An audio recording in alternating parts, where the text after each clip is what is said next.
Hello and welcome to the week ahead. So hope everyone has had a fantastic Christmas and a very happy new year.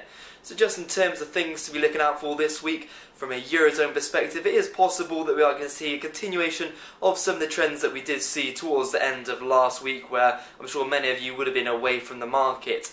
So just to recap, one of the main themes seen over the festive period was that of the Greek elections. So the Greek Parliament, they failed to reach a majority the third round of voting for the Greek presidential elections. So as such, we have now seen a snap election called in Greece, which is due on the January 25th.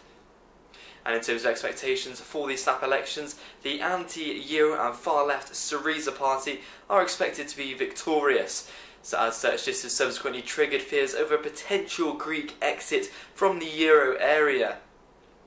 So this could be particularly pertinent for the Eurozone. However, the latest source comments over the weekend have suggested that the German administration says that such an exit would be manageable for the Euro area. However, another key factor for the Eurozone, so the second factor, is some of the dovish rhetoric we saw at the end of last week from ECB's Draghi in an interview with Handelsblatt, who referred to the fact that the ECB could potentially change the size and the composition of a potential further bond buying programme. So these two factors allied together have placed some significant weakness on euro-dollar. So euro-dollar's fallen below 120 after tripping stops to print a low 118.64. So as such, euro-dollar is now at its lowest level since March 2006, with a subsequent euro weakness helping the dollar index, which now resides at its highest level since December 2005. And elsewhere from a Eurozone perspective, this week we'll see the release of the Eurozone CPI data, which is expected to slip into negative territory. So this can be quite a key focus, with any surrounding ECB rhetoric also a key factor to look out for. However, stateside, this week does see the release of the FOMC minutes.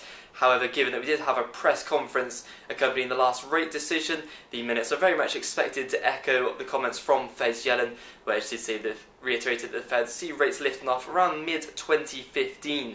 And if you do recall last time, there was a lot of focus on the considerable time phrase, which was moved within the statement, with the Fed also urging patience when considering a rate lift-off.